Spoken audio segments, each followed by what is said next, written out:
వాడికి ముందు ఆ పిల్లాడికి పెట్టమ్మా అంటాం. పిల్లవాడు ఏడుస్తుంటే చూడలేము. అదే తల్లి భవతి భిక్షాందేహి అందనుకోండి, పెడతామో పెట్టాం.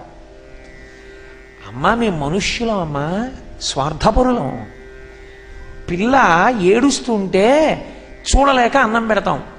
ఆమె విహంగ శిశువు, పక్షి పిల్లమ్మ, పేద బ్రాహ్మణి. ఆమె గత జన్మలలో ఏం చేయలేదని ఇప్పుడు ఇవ్వనంటావా? ఆవిడ చేసిన పుణ్యం చెప్పమంటావా? నా చేతిలో ఉసిరికాయ పెట్టింది, ఇవ్వవా అని అడిగారు శంకరాచార్యుల వారు. అమ్మవారు పొంగిపోయింది. శంకర, ఇవ్వకూడదని కాదు, ఎప్పుడో ఇద్దును. ఈ స్తోత్రం నీతో చేయించాలి, భవిష్యత్తులో లోకానికి అందాలని ఇవ్వలేదు, ఇప్పుడు ఇస్తున్నానని బంగారు ఉసిరికలు కురిపించి. నేను ఆ బంగారు ఉసిరికలు కురిసినటువంటి స్థలం వెతుక్కుని వెళ్ళి ఆ ఇంటి ముందు నిలబడి కనకధార చేసి వచ్చాం కూడా. స్వర్ణతమనాయ్ అని ఇంటి మీద బోర్డు పెట్టుకున్నారు ఇప్పటికీ కేరళలో. ఆ ఇంటికి కనకధార కురిసిన స్థలము అని. కాబట్టి ఎవ్వరికేమి పెట్టితిమో, ఏ మహానుభావుడికి పెట్టావో అది ఉత్తినే పోతుందా? అది కాపాడి తీరుతుంది. అందుకు బతికాడు కృష్ణుడు అంటోంది ఆవిడ. ఎవ్వనికేమి పెట్టితిమో, ఏ చింతారతిన్ పొద్దు పుచ్చితిమో. ఏ పనికి మాల మాటలు మాట్లాడుతూ టీవీ చూస్తూ కూర్చుంటే వేరు. ఏమో ఏ రామనామం చెప్పావో, ఏ రామనామం రాశావో, ఏ భాగవతం చదువుకున్నావో, ఎక్కడ భాగవతం విన్నావో ఉత్తినే పోతుందా? అది రక్షిస్తుంది. ఏ చింతారతిన్ పొద్దు పుచ్చితిమో, సత్యంబులనేమి పల్కితిమో. ఏ సత్యం మాట్లాడావో, ఏ సిద్ధాశ్రమమునం త్రొక్కితిమో. మహాపురుషులైన వాళ్ళు ఉంటారు. భగవాన్ రమణులు, రామకృష్ణ పరమహంస, కామకోటి పీఠాధిపత్యం వహించిన చంద్రశేఖరేంద్ర సరస్వతి మహాస్వామి వారు, అలాగే శృంగేరిలో చంద్రశేఖర భారతీ మహాస్వామి, ఇటువంటి వారు నడయాడినటువంటి ప్రదేశాలు. ఆ ప్రదేశాల్ని కాలుతో మనం వెళ్ళి తొక్కితే చాలు. వాళ్ళు తొక్కిన చోట మనం తొక్కితే. నేను మీతో ఒక నిజం చెప్పాలి అంటే, ఒక నిజం అంటే మీ దగ్గర నేను చనువు తీసుకుని ఒక సలహా చెప్పాలి అంటే, ప్రయత్నపూర్వకంగా పిల్లల్ని తీసుకుని అటువంటి ఆశ్రమ ప్రాంగణాలకి వెళ్ళాలి. సంవత్సరంలో ఒక్కరోజైనా కామకోటి వెళ్ళి చంద్రశేఖరేంద్ర సరస్వతి మహాస్వామి వారి బృందావనం ముందు పడి నమస్కరించడం అలవాటు చేసుకోవాలి. జీవితంలో ఒక్కసారైనా అరుణాచలం వెళ్ళి ప్రతి సంవత్సరం భగవాన్ రమణుల యొక్క ఆ ఆశ్రమంలో అక్కడ నమస్కారం చేయడం అలవాటు చేసుకోవాలి. ఏ సిద్ధాశ్రమమునం త్రొక్కితిమో. శృంగేరిలో చంద్రశేఖర భారతీ మహాస్వామి వారి యొక్క అధిష్టానం ఉంటుంది. అటువంటి దాని ముందు పిల్లలతో వెళ్ళి కూర్చోవాలి కాసేపు. అది ఉత్తినే పోదు, దాన్ని తొక్కినందుకు పుణ్యం ఉంటుంది. తొక్కినందుకు అంటే అక్కడికి వెళ్ళి కాలు పెట్టినందుకు.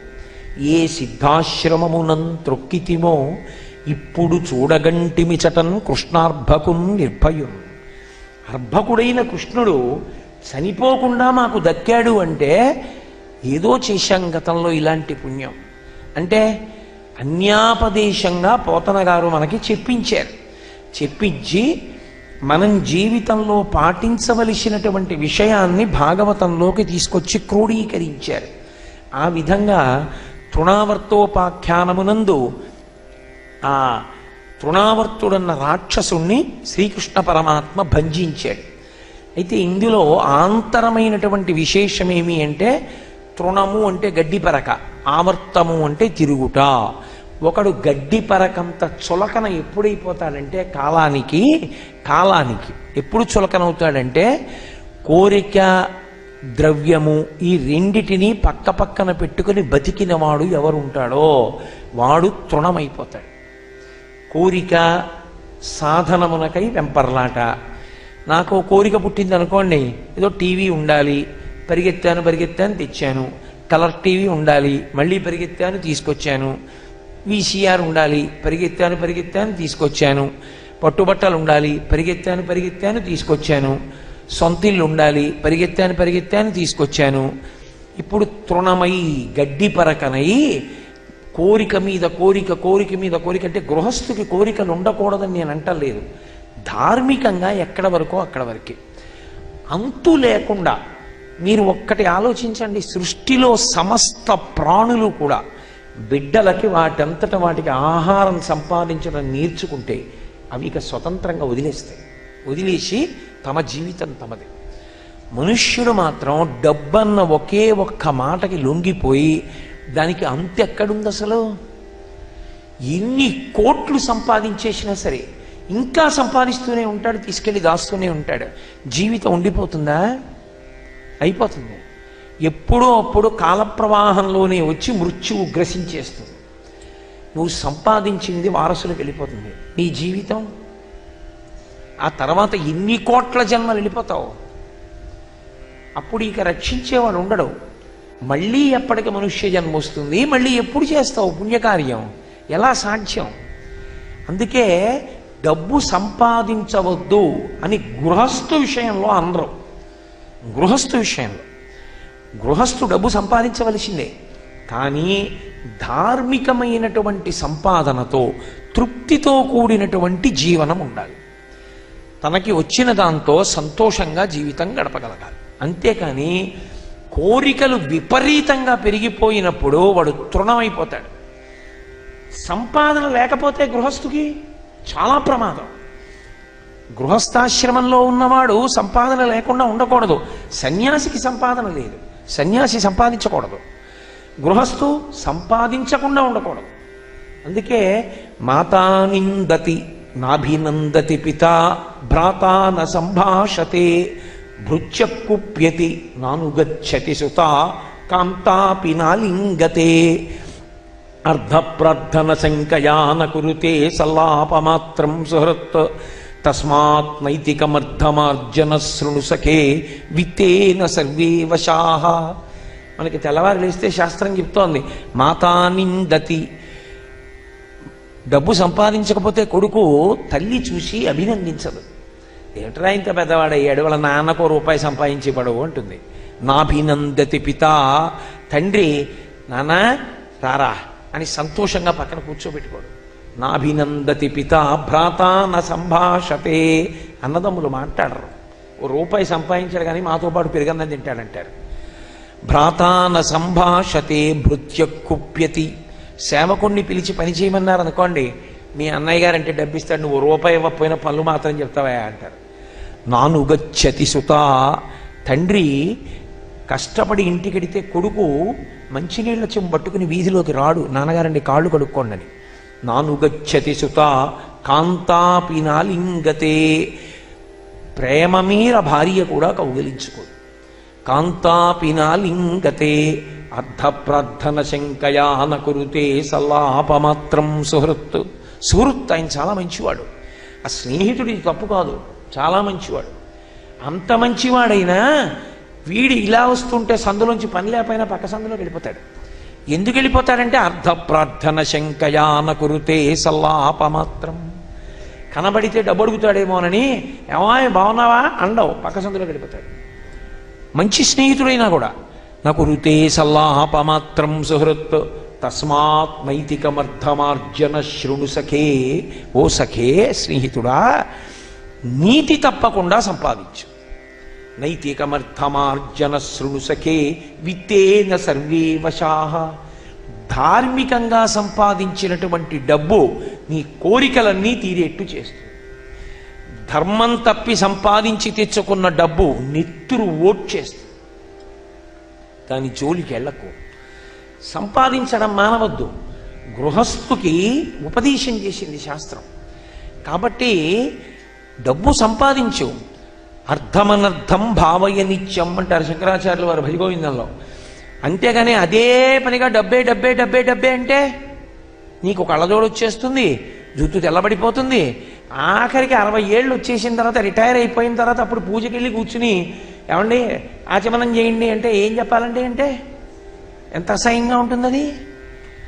నిజమే, మంచిదే, సంపాదించింది ఎక్కడ సుఖపడతావు? ఇక్కడ. మరి ఉత్తర జన్మలలో మళ్ళీ జీవుడి సుఖానికి చేసిన పుణ్యం ఆలంబనం. మరి అది ఎందుకు చేసుకో నీ జీవుడి కోసం? కాబట్టి తృణావర్తుడు అంటే అర్థం పర్థం లేని కోరికలతో వేగిపోయేటటువంటి వాళ్ళని, కోరికలనేటటువంటివి ద్రవ్యము ఈ రెండూ కలిపి గడ్డి పరకని చేసి తిప్పి చంపేస్తాయి.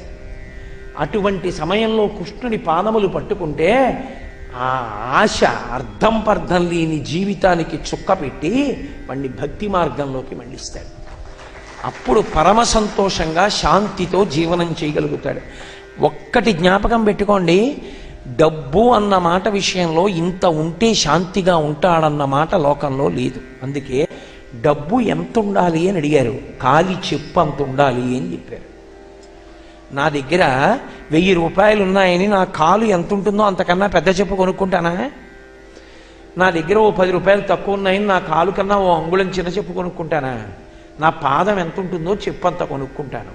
నాకు ఎంత కావాలో అంత ఉంటే చాలు. నాకు ఎంత కావాలి అన్న దగ్గరే బుడగ ఊదినట్టు ఊదకూడదు. కాబట్టి అది కృష్ణ పరమాత్మ పాదములు పట్టుకుంటే నీ జీవితాన్ని దిద్దుతాడు, గుర్తుపెట్టుకో. నిన్ను తృణం చేయడు. కాబట్టి తృణావర్తోపాఖ్యానమునందు ఆంతరముగా బోధ, బాహ్యమునందు ఆ తృణావర్తుడన్న రాక్షసుణ్ణి కృష్ణ పరమాత్మ బాలుడిగా ఉండగా సంహారం చేశాడు. కృష్ణుడు ఒక రోజున పిల్లలతో కలిసి ఆడుకుంటున్నాడు. అమ్మ యశోద ఇంట్లో పాలు కాస్తోంది పొయ్యి మీద. ఆడుకుంటున్నవాడు ఒంటి నిండా దుమ్ము చెమట. ఆ పిల్లలతో ఆడుకుంటున్న వాడికి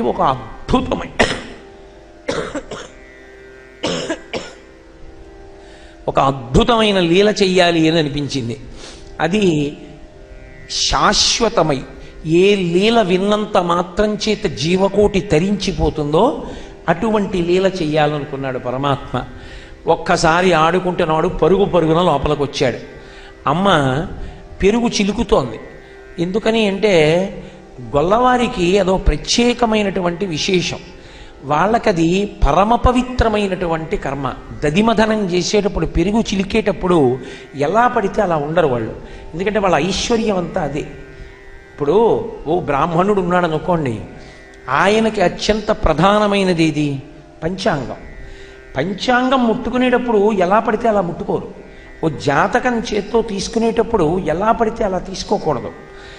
శౌచంతో ఉన్నాను అంటేనే ముట్టుకుంటారు. శౌచము లోపించింది అనుకున్నాడు అనుకోండి, వాటిని ముట్టుకోరు. అలాగే వాళ్ళకి అది దదిమధనము పవిత్ర కర్మ. వాళ్ళ ఐశ్వర్యమంతా కూడా దాని యందే ఉంటుంది. అటువంటప్పుడు ఆ దదిమధనం చేసి వాళ్ళ ఐశ్వర్యాన్ని నిలబెట్టుకునేటప్పుడు పరమ పవిత్రంగా చేస్తారు వాళ్ళు. అందుకే చక్కగా పట్టు చీర కట్టుకుని కొప్పేసుకుని దాని నిండా పువ్వులు తురుముకుని చేతులకి గాజులేసుకుని ఆవిడ శ్రీకృష్ణ పరమాత్మని పరమాత్మ అన్న భావనతో కాదు, నా కుమారుడు. ఏ భావన అయితే ఏముందండి? అనుబంధం పెట్టుకోవాలి. కానీ ఒక్క అనుబంధం చాలు ఈశ్వరుడితో తరించిపోవడానికి. ఇంట్లో కృష్ణ భగవానుడి యొక్క విగ్రహం ఒకటి పెట్టుకుని మా అబ్బాయి అని అనుకున్నారనుకోండి, ఆఫీస్ నుంచి వస్తూ 5 రూపాయలు తులసిమాల అట్టుకు రావడం, వచ్చేస్తూ 8 అయిపోయి మబ్బేసేసింది అలా వెళ్ళిపోదామని వెళ్ళిపోతూ, అయ్యి బాబోయ్ రేపు పొద్దున్నే మళ్ళీ తులసిమాల తేలేదు నాన్నగారండి మీరు అని వాడు గోల పెట్టేస్తాడు లోపల. పట్టుకుని వెళ్ళిపోదాంలే, తడిస్తే తడిశామని చెప్పి వెళ్ళి ఓ తులసిమాల పట్టుకుని మీరు ఇంటికి వెళ్ళారనుకోండి, తడిసిపోయి ఈశ్వరుడు మర్చిపోడు. ఖచ్చితంగా ఎప్పుడో ఈశ్వరుడికి తండ్రి అవుతాడు. అనుబంధము ప్రధానము. ఇకే కామోత్కంఠత గోపికల్ భయమునన్ కంసుండు వైరక్రియా సామగ్రించి చుపాల ముఖ్య నృపతుల్ సంబంధులై వృష్ణులున్ ప్రేమన్ మీరలు భక్తి మేము ఇది చక్రింకంటిమి ఎట్లయిననుద్ధామజ్జానగరిష్ఠులైన హరిచందన్ వచ్చు సత్రీశ్వర అంటాడు నారదుడు ధర్మరాజు గారితో. ఏ రకంగానైనా సరే భగవంతుడితో పెట్టుకున్న అనుబంధం ఎక్కడికి పోదు, అది రక్షణ హేతు అవుతుంది. కాబట్టి ఎక్కడి నుంచి పరిగెత్తుకొచ్చాడో ఆ చిన్ని కృష్ణుడు పరిగెత్తుకొచ్చాడు. ఈవిడ పెరుగు చిలుకుతోంది పాపం యశోదాదేవి లోపల. ఆ చిన్ని కృష్ణుడిని తలుచుకుంటోంది. ఆయన ఆటలు, ఆయన పాటలు. నిన్ననేమో ఆ గోపికలందరూ వచ్చి నేరాలు చెప్పడం, అబ్బెబ్బే ఉత్తిదమ్మా మీరు అలాగే చెప్తారు, అన్యమిరుగడు తన ఎంత నాడుచుండు మంచివాడి తడిగ్గులు మనరమ్మ రమలార త్రిలోకాభిరమలార తల్లులార గుణవతీమ తల్లులార అంది కదూ అని వాళ్ళందరన్నీ చాడీలు చెప్పారు. నిజంగా మా కృష్ణుడంత అల్లరి చేస్తాడా అని ఏదో సంతోషపడిపోతోంది. బిడ్డన్ని తలుచుకోవడంలో ఆమెకి పాలు చేపునకు వచ్చాయి. ఈలోగా ఎక్కడి నుంచో పరిగెత్తుకొచ్చాడు లోపలికి. ఒళ్ళంతా ధూళి చెమట, సుడియుచు గిదుకుచు వాలుచు సడికొట్టుచు అమ్మ రమ్ముచ నిమ్మనుచున్ వెడబెడ్డ గంతులు వైచుచు కదిచి కడవ బాలకుండు కవ్వము పట్టెన్. వచ్చినవాడు ఏదో చాలా ముఖ్యమైన పని ఉండిపోయినట్టు, భర్త కూడా అంత అజమాయిషి చేయడు. అలా వచ్చేసి ఆ కాళ్ళు చేతులు ఊపేస్తూ అక్కడి నుంచని, అమ్మ అమ్మ బయట నేను ఆడుకుంటున్నానమ్మా, నేను దొంగ పెట్టాలమ్మా, వాళ్ళతో ఆడుకోవాలమ్మా, వాళ్ళందరూ నా కోసం ఎదురు చూస్తున్నారమ్మా, అమ్మ నాకు ఆకలేసిందమ్మా, పాల కోసం వచ్చినమ్మా, తొందరగా పాలి అమ్మా, నేను తాగి వెళ్ళిపోవాలమ్మా, ఏంటమ్మా నువ్వు చెప్తుంటే ఓ పెరుగు చిలుక్కుంటా ఏంటమ్మా అని ఓ చదివేస్తున్నాడు. ఆవిడ ఆ కవ్వం పట్టుకుని పెరుగు చిలుకుతూ చూస్తోంది. ఏమిటో వీడేమిటో, వీడి ఉద్ధత ఏమిటో, అబ్బో దొరగారు ఆటలాడేసుకోవాలట, తొందరగా పాలిచ్చేయాలట అని ఊరుకుంది. ఇవ్వలేదు పాలు. ఏం చేస్తాడో చూద్దాం.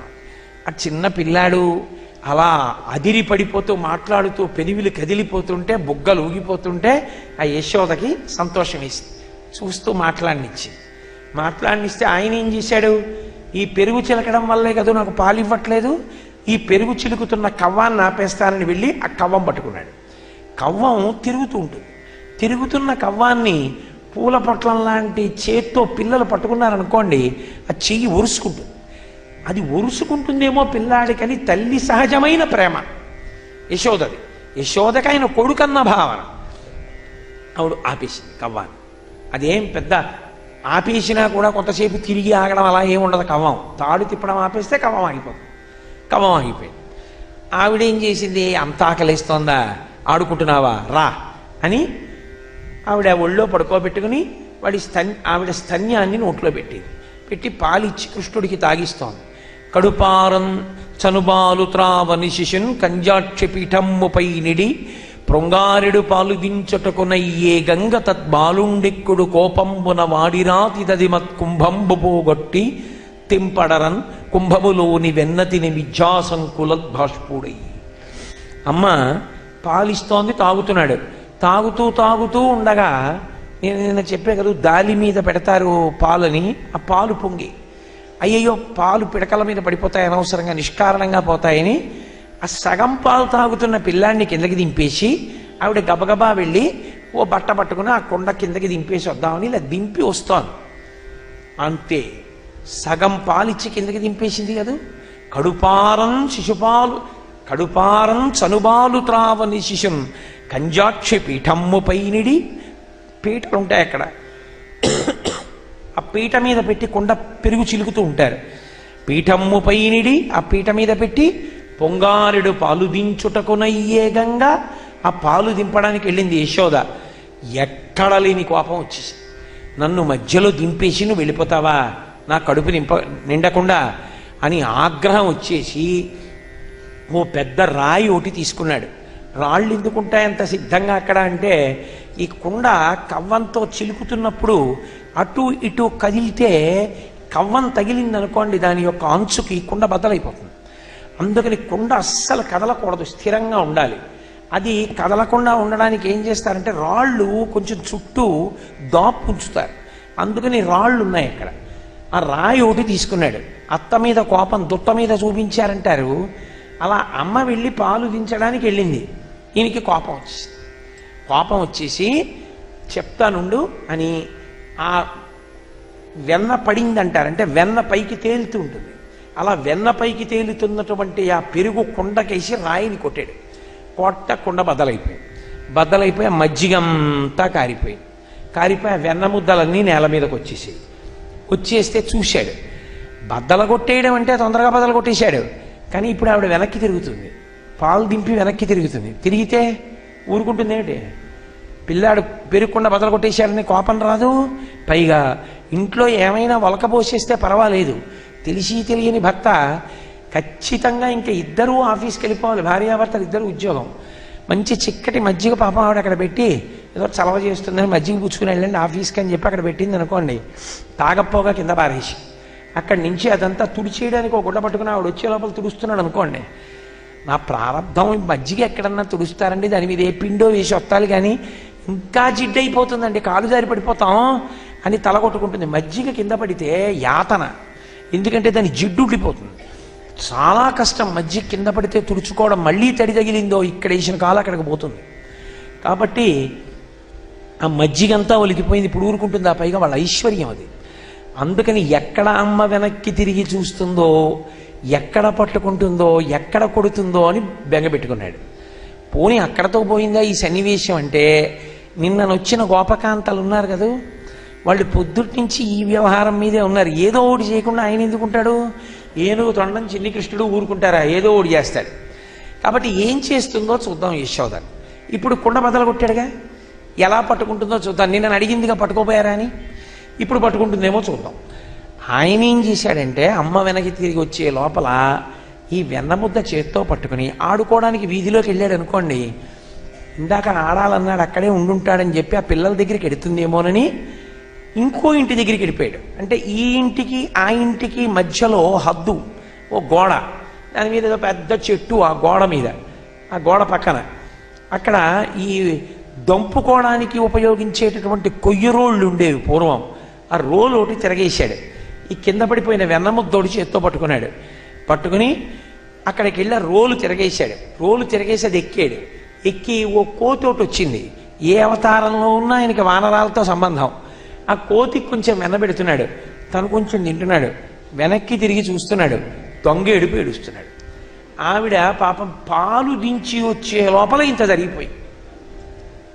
ఆవిడ పాలు దించి వెనక్కి వచ్చింది, కుండ బద్దలైపోయింది, మజ్జిగ కారిపోయింది. గోపకాంతలందరూ నవ్వుతున్నారు గోడ దగ్గర నిలబడి. ఏం చేయడం ఇప్పుడు ఆలోచించింది. వికచకమలనయన వేరొక ఇంటిలో వెలయరోలు తిరుగ వేసి ఎక్కి ఉట్టిలోని వెన్న నులుకుచున్నొక కోతి పాలు చేయుచున్న బాలుకనియే.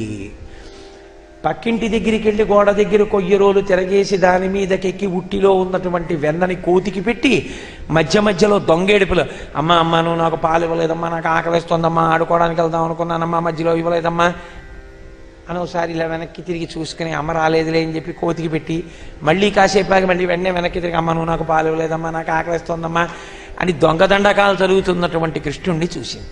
ఈ గోపకాంతల్ని చూసింది. ఇప్పుడు పట్టుకోకపోతే ఏదో ఆ మొగుడు కొట్టాడని కాదు, తోడికోడలు దెప్పిందని అని స్వామి చెప్తారు. అలాగా వాళ్ళందరూ మరి నువ్వు పట్టుకోలేకపోయావుగా అంటారు. అందుకని ఇప్పుడు ఆ గోపకాంతల వంక చూసింది.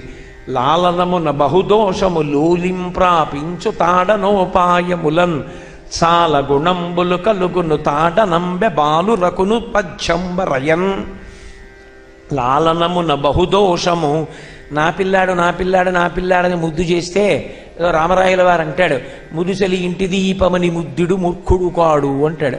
మా ఇంటి దీపం ఎంత బాగా వెలుగుతోందో అని ముద్దెట్టుకుంటే మూతికి కాలిపోతుంది.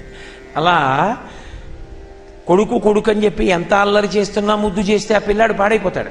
అందుకని లాలనమున బహుదోషము లోలింప్రాపించు తాడనోపాయములన్, ఓ 2 దెబ్బలేస్తే పిల్లలకి పచ్చంబరయన్, అది పచ్చం లాంటిది, వాడు దారిలో ఉంటాడు. అందుకని ఇవాళ వీడిని పట్టుకుంటాను, పట్టుకుని కొట్టేస్తాను. ఆయన్ని పట్టుకోవాలి, పట్టుకున్న తర్వాత కొట్టాలి. ఎవరిని కొడుతుంది ఆవిడ? వాణ్ణి వీణ్ణి కాదు, మహారాక్షసుల యొక్క సమూహాల్ని తన సుదర్శన చక్రధారల చేత దునుమాడగలిగిన వాణ్ణి, కర్మాకర్మ ఫలప్రదాతని, సాక్షాత్ శ్రీమన్నారాయణుణ్ణి, బ్రహ్మాండములను బంతులుగా ఎగరవేసి ఆడగలిగినటువంటి వాణ్ణి, ఎవడి పాద పరాగము తల మీద పడితే చాలని యోగులు ఎదురు చూస్తుంటారో అలాంటి వాణ్ణి పట్టి కొడతానంట. ఎవరు? ఒక అజ్ఞురాలైన గోపిక యశోద. ఆయన పరమాత్మ. ఆవిడికి తెలుసా? తెలియదు, నా కొడుకు అనుకుంటోంది. ఆయన అన్నీ తెలుసున్నవాడు, సర్వజ్ఞుడు. అమ్మ నన్ను పట్టాలనుకుంటోంది, నన్ను కొట్టాలనుకుంటోంది అనుకుంటున్నాడు. ఆవిడ ఆయన్ని పట్టుకోవడం అంటే అంత తేలికైన విషయం కాదు, ఆవిడికి తెలుసు. ఎందుకని? చిన్నపిల్లాడు, ఆవిడికేడు మనకీ తెలుసు. పిల్లలు పరిగెత్తినట్టు మనం ఎక్కడ పరిగెడతాం? పరిగెత్తలేము. కాబట్టి ఇప్పుడు వాడిని పట్టుకోవడానికి వీలైన రీతిలో గబగబా సిద్ధమైపోయింది. ఏదో ఆ జటని తీసి ఇలా సిగ చుట్టేసింది, ఆ పువ్వులన్నీ పైకి తిరుగుకుంది, ఆ పమిట కొంగు తీసి దోపుకుంది, చీర కొంచెం పక్కకి ఒత్తిగిలించి పైకెత్తి దోపుకుంది, పరిగెత్తడానికి సిద్ధంగా ఉంది ఆవిడ కూడా. ఆయన చూస్తున్నాడు, వచ్చేస్తోంది అమ్మని. దొంగ చూపు ఇలా ఓ కంటితో ఇలా అమ్మ వంక చూసుకుంటున్నాడు. అమ్మదే తప్పని అమ్మ గ్రహించి ఊరుకుంటుందేమో అని దొంగేడు పేడుస్తున్నాడు. అమ్మ తొందరగా చల్లబడిపోవాలంటే, అమ్మ ఆకలేస్తోందమ్మా, నువ్వు నాకు సరిగ్గా పాలు ఇవ్వలేదమ్మా, సగం పాలు ఇచ్చావమ్మా, వెళ్ళిపోయావమ్మా, పాలు దింపుకోవాలని వెళ్ళిపోయావమ్మా, నాకు ఆకలేస్తోందమ్మా, నాకు కోపం వచ్చేసిందమ్మా, నేను ఆడుకోవడానికి కూడా లేదమ్మా అంటున్నాడు. ఎందుకని? అమ్మ వింటుందని. ఆవిడ పాలు ఇవ్వడానికే కదరా ఉన్నాను, అలా వెళ్ళొచ్చే లోపల మొదలు కొట్టేస్తావాకుండా. అమ్మకి మరీ కోపం వచ్చింది ఇవన్నీ విని. పట్టుకుందామని ఆవిడ గబగబా వచ్చింది. పాప ఆవిడకున్న ఇబ్బంది ఏమిటి, పాదములకు మంజీరములు ఉన్నాయి, మరి సౌభాగ్య వస్తువులు అవన్నీ పాదములకు మంజీరములు ఉన్నాయి, చప్పుడు అవుతాయి. ఆయన చూశాడు, ఒక్క దూకు దూకేశాడు. ఆ ఇల్లంతా స్తంభాలతో ఉంటుంది. పూర్వకాలంలో ఏ ఇంటికైనా సరే స్తంభాలు ఉండేవి, బోర్డన్ని స్తంభాలు ఉండేవి. అది పెద్ద పెద్ద మేడలు అయితే రాతి స్తంభాలు ఉండేవి. ఓ మోస్తరు ఇళ్ళు అయితే కొయ్యతో చక్కగా పట్టలు చెక్కినటువంటి స్తంభాలు ఉండేవి. ఆ స్తంభాలతో ఉన్నటువంటి ఇల్లు. ఆయన ఏం చేశాడు, వెడుతూ వెడుతూ పరిగెత్తుకుంటూ వెళ్ళి, ఇంత చిన్న కృష్ణుడు, ఆయన ఓ స్తంభం చాటున దాక్కోవడం, అమ్మ పరిగెత్తడం. స్తంభాది కంబులు తనకు వడ్డంబైన అట్టట్టునని పట్టువని వీని ఈ తప్పు సైరింపు ఇంక దొంగిల బోధు నేనని మునుముట్ట నెచ్చువాని కాటుక నిరయంగ కందులు నులుముచు బెడలు కన్నీటితో వగచువాని ఏ దశ వచ్చునో ఇది ఎని పలుమార్లు సురుగుచు క్రీగంట చూచువాని గూడబారి పట్టుకుని వెర్రపుచు చిన్ని వెన్న దొంగ చిక్కెననుచు కొట్ట చేతులాడక పూబోడి కరుణతోడబాలు కట్టదలచే స్తంభాది కంబులు తనకు వడ్డంబైన అట్టట్టునని పట్టువని వీని. పరిగెడుతున్నాడు, స్తంభం చాటున దాక్కుంటాడు. ఏ స్తంభం చాటున ఉన్నాడో తెలియదు. ఆఖరికి కనిపెట్టి ఆ స్తంభం దగ్గరికి వెడితే ఆవిడ ఇటెడితే అటు వస్తాడు, ఇటు వస్తే అటు వెళ్తాడు. అటు ఇటు పరిగెడుతున్నాడు. పోనీ ఊరుకుంటాడా? అమ్మ పట్టుకుందా, కొట్టిందా, ఏం చేసింది? ఏమీ చేయలేదు. కానీ పెద్ద ఏడుపు. చిన్నపిల్లలు చూడండి, అమ్మ దగ్గరికి వచ్చి ఏమందమ్మ, పాపం వాడిని విసిగించేస్తారు, వచ్చి ఏదో పీకుతూ ఉంటారు. పీకుతుంటే ఏయ్ బుద్ధుందా లేదా అంటుంది అమ్మ. అంతే, వాడు ఇలా మొహం పెట్టేసి ఏడుపు మొదలెట్టేస్తాడు. అలా కనీసం కొట్టలేదు, పట్టలేదు, తిట్టలేదు, కానీ ఆయన ఏడుపు మొదలెట్టేశాడు. అప్పుడే ఏడుపు మొదలు పెట్టేసి చేయి పెట్టి ఇలా కళ్ళు నులిమేసుకుంటున్నాడు. ఆ కాటుకంతా చేతులకు అంటుకుపోయింది, ఇక్కడ వరకు అంటుకుపోయింది. భయంకరంగా ఇలా నల్లగా అయిపోయాడు. ఆ ఏడిచి కళ్ళు ఎర్రపడిపోయాయి, డొక్కలు అదిరిపోతున్నాయి. అదిరిపోతూ అమ్మ ఇంకెప్పుడు దొంగతనం చేయనమ్మా, నేను ఎవరింటికి వెళ్ళనమ్మా, అవన్నీ ఎత్తుకురానమ్మా, అమ్మ నన్ను వదిలేయమ్మా. ఆవిడ అడిగింది ఈ విషయాలన్నీ, ఎవరు చెప్పన్నారు ఇవి అని. స్తంభాది కంబులు తనకు వడ్డంబైన అట్టట్టునని పట్టువని వీని ఈ తప్పు సైరింపు ఇంక దొంగిల బోధు నేనని ముని ముట్ట ఎచ్చువాని. ఈ ఒక్క తప్పు క్షమించవే అమ్మా, ఇంకెప్పుడు అల్ల చేయనే అమ్మా అని దొంగేడు పేడుస్తున్నాడు. ఎచ్చువాని కాటుక నిరయంగా ఆ కళ్ళ కాటుకంతా అంటుకుపోయేటట్టుగా తడిసిపోయిన కళ్ళతో తుడిచేసుకుంటున్నాడు. కుంతీదేవి అదే అంది, నిజంగా కృష్ణ రోజున లోకాలకే నిర్భయత్వాన్ని ఇవ్వగలిగిన వాడివి, ఎంత భయం నటించావయ్యా, నీ భయం చూస్తే భయానికి భయం వేసింది, ఇలా ఉండాలా ఉందని అంది. అంత గొప్ప భయం నటించాడు. నటిస్తే ఆఖరికి అటు పరిగెత్తింది, ఇటు పరిగెత్తింది, పాపం పట్టుకుంది. గూడబారి పట్టుకొని ఆ చెయ్యి పట్టుకుంది. గూడబారి అంటే ఇక్కడో ఎక్కడో కాదు, ఇక్కడ బాగా దగ్గరగా బాహుమూలం దగ్గర పట్టుకుంటే గూడబారి అంటారు. పట్టుకొని వెర్రపుచు వేలిలా చూపించి, ఎవరికి? ఆయన దగ్గరకి వెళ్ళాలంటే ఇలా పెట్టుంటారు బయట ద్వారపాలకులు, శౌచంతో లోపలికి వెళ్ళాలని. అలాంటి వాడికి సమస్త బ్రహ్మాండములకు వేలిలా చూపించగలిగిన వాడికి ఆవిడ ఇలా చూపించి, ఏమి లీలా. గూడబారి పట్టుకొని వెర్రపుచు చిన్ని వెన్న దొంగ చిక్కెననుచు. గర్వంగా ఓసారి వెనక్కి చూసింది గోపకాంతల వంక. పట్టుకున్నానా లేదా? నిన్న మీరు పట్టుకోలేకపోయానన్నారు, చూశారా? లోపల ఒక సంతోషం, పైకి పిల్లాడి ఇలా అయిపోతున్నాడే అని బాధ. కూడబారి పట్టుకుని వెర్రపుచు చిన్ని వెన్న దొంగ చిక్కెననుచు కొట్ట చేతులాడక. ఇంకా వదిలేసింది ఎందుకో, కొట్టబుద్ధి వేయలేదు ఆ పిల్లాడిని చూస్తే. అబ్బా ఎంత ముగ్ధమోహనంగా ఉన్నాడు రా, కొట్టలేనిలే వద్దనుకుంది. కొట్ట చేతులాడక పూబోడి కరుణతోడబాలు కట్టదలచే. ఆ పిల్లాన్ని కట్టేస్తాను ఇవాళ అనుకుంటే, ఇప్పుడు ఆ పిల్లాన్ని కట్టాలంటే ఓ తాడోటి చుట్టాలా, మొల చుట్టూ తాడు చుట్టి ముడియాలి. ఆ తాడు మిగిలిన భాగాన్ని తీసుకెళ్ళి ఓ రోటికి ముడియాలి. ఆ రోలు అక్కడే ఉంది కదా, దానికి వేసి ముడియాలి. ఇప్పుడు ఆవిడ వదిలేసి తాడు పట్టుకురావడానికి వెళ్ళింది అనుకోండి, తాడు దొరుకుతుంది, ఈయన దొరకడిక. అందుకని ఈయన్ని పట్టుకుని తీసుకెళ్ళాలి, తీసుకెళ్ళి తాడు తేవాలి. రెండు చేతులు కలిపితే తాడు ముడేస్తారు. ఒక్క చేత్తో ఎలా ముడేస్తారు? పొట్టకి వేయడం కుదరదు, పిల్లాడు పారిపోతాడు. అందుకని వాణ్ణి ఇలా రెండు కాళ్ళకి దగ్గర పెట్టుకుని ఈ రెండు చేతులు పొట్ట చుట్టూ పెట్టి ముడేయాలి. అందుకని తాడు తేవడానికి వెళ్ళేటప్పుడు ఆవిడేం చేసింది? మోకాళ్ళ మీద కూర్చుంది, ఇలా పట్టుకుంది చేత్తో, ఇలా వేలు చూపించింది. పట్టిన పట్టుబడని నిన్ను పట్టెదరని చలము కొనిన పట్టుట పెట్టే పట్టుబడ వండ్రు పట్టి పట్టుకొన నాకు కాకపరులకు వశమే అంది. మనసులో అతిశయం. ఏమిట్రా, నువ్వెవరికి దొరకవుట, పట్టుకుందామంటే చిక్కవుట? నిన్న గోపకాంతలందరూ చెప్పారు. ఏం వాళ్ళలాంటిదని అనుకుంటున్నావా? నేను పట్టుకోవాలంటే పెద్ద లెక్క నిన్ను పట్టుకోవడం. నిన్ను కన్నదాన్నిరా నేను, నాకే దొరకవా? ఎలా పట్టుకున్నానో చూసావా? ఎందుకు పిల్లాడితో అంత ప్రసంగం అంటే అది పిల్లాడితో కాదు, వాళ్ళతో, వెనక వాళ్ళతో. అందుకని పట్టిన పట్టుబడని నిన్ను పట్టెదనని చలము కొనిన పట్టుట